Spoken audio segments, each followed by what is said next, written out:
17th. That's when round 1 is, Saturday, August 17th. The PCL Summer Series finals are on August 31st. The Speed Chess Championships, which will include many of the players in this event, including the likes of Levon Aronian and other top players, as we see the bracket here. We have Dingley Ren playing, which is really exciting for me because Dingley Ren hasn't been involved in the Speed Chess Championship in years past. But waste of time. Ooh, bishop d2, what a maneuver. h6, you have to defend with rook h8 or not. Wow, that's mate! That was mate! He had to play rook h8. What a mate. The bishop, the queen, the other bishop, the rook. Look at that. Look at that. So beautiful. That's thumbnail worthy. Did Tang rage quit? Repurposing this as a strength. Is that making sense? So you don't always want to commit to castling ASAP. Sometimes it actually pays to wait for your opponent to castle and then castle the opposite side. Yeah. So I would play queen d5 here, and then rook, and then castle and put the rook on the g file and crush him, and you're up a pawn. Yeah, and crush him. I like that. So yeah, crush and shade out in one sentence. And so what does white do in this position? The main complete destruction. Apoche? Hero? Tell Andreas say hi.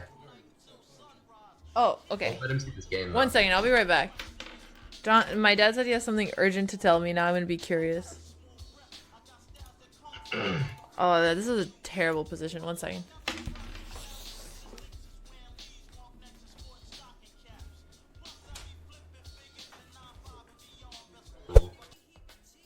I think it's because my mind just doesn't even look at moves that are so terrible as Rook E1. One That I second. just like didn't even consider it. Sorry, Joe. What the hell did you just do? I choked. I choked. I'm sorry. I'm choked. I got the.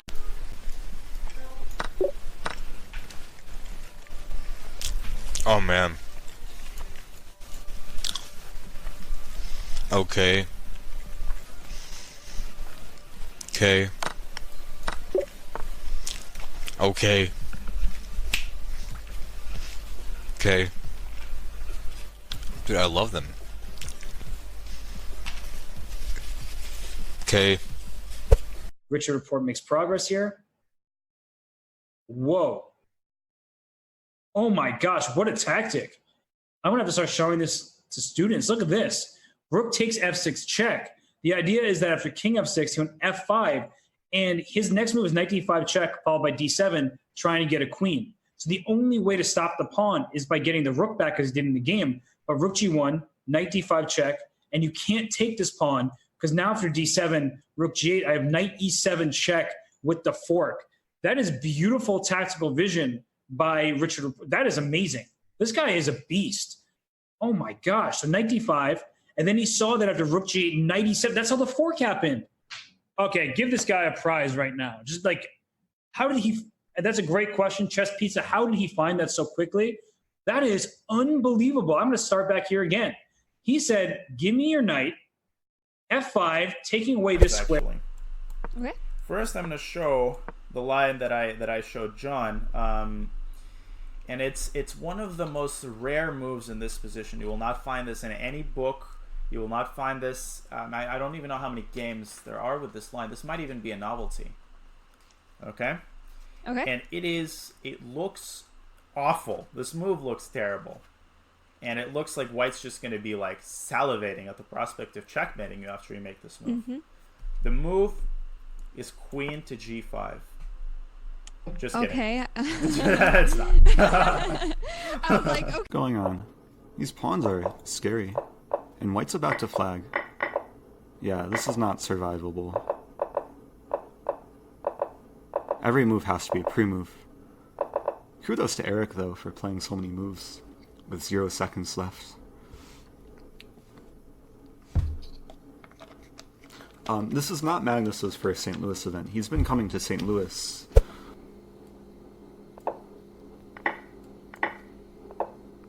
Ooh, the king's coming in. Let's do this. Ooh, I'm down on time too. To race my pawns up.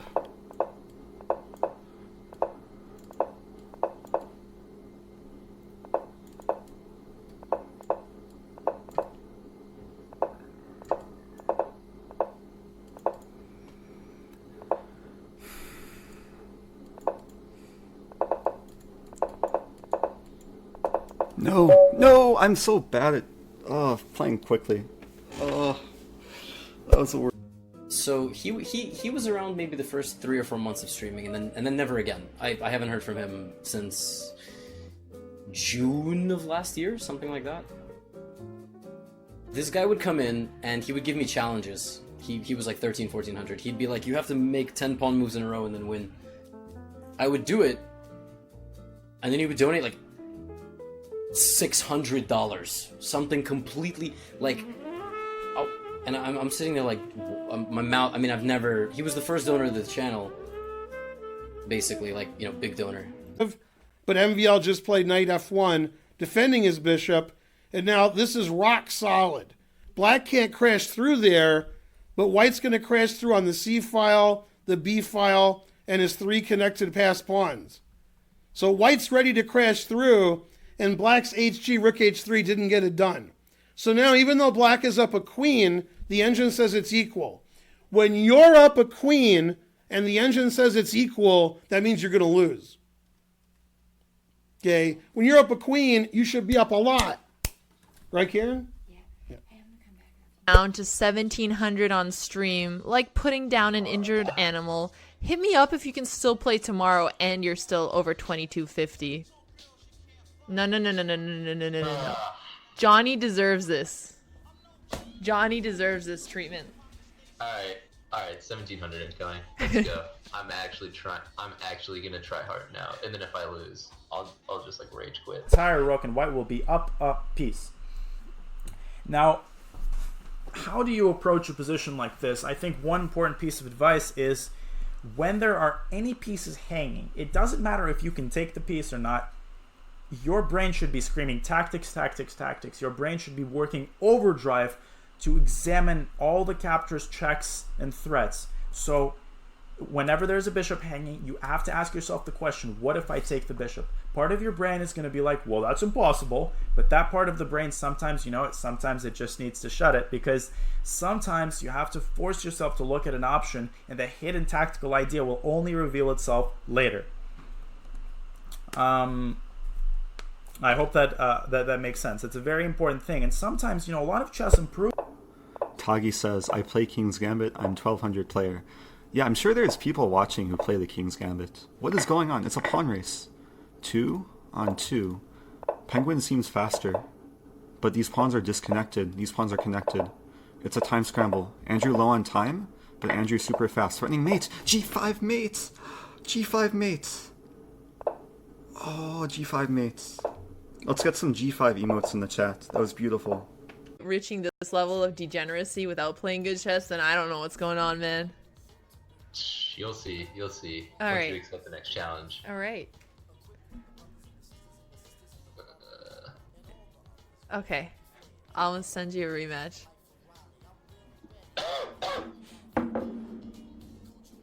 Okay. Rematch, senor. Right. Fuck you. Announced that I was coming here, and so it was kind of fun to meet them as soon as we got here. But we've had a good time, and I'm watching Daddy Shock in front of me. Hi, Shock. How you doing, buddy? Hey, Shock. Shock? Come here. Come say hi. Oh, never mind. You're playing. Never mind.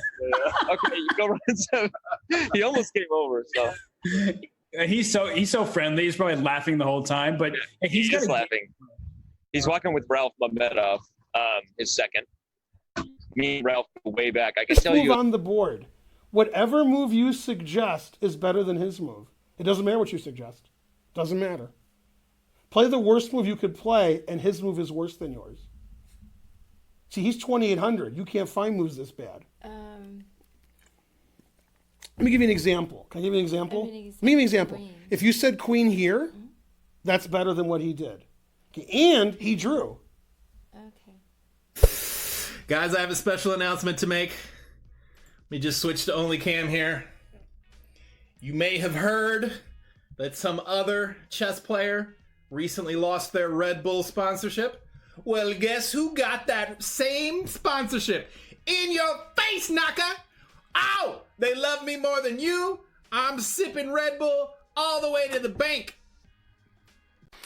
Good payday here for just a couple of players playing a few hours of Blitz. So here we go. They're oh, look at that. Wei Yi's got glasses on. If he has been playing blindfolded this whole time, then we have got to give him mad props, right? I mean, come on, right? No way he's been playing blindfolded, right? Now you said I was old, Hikar. Do you remember the band Outkast? Yes, of course I do. Because I like the way ye moves. But I like the way ye moves. That's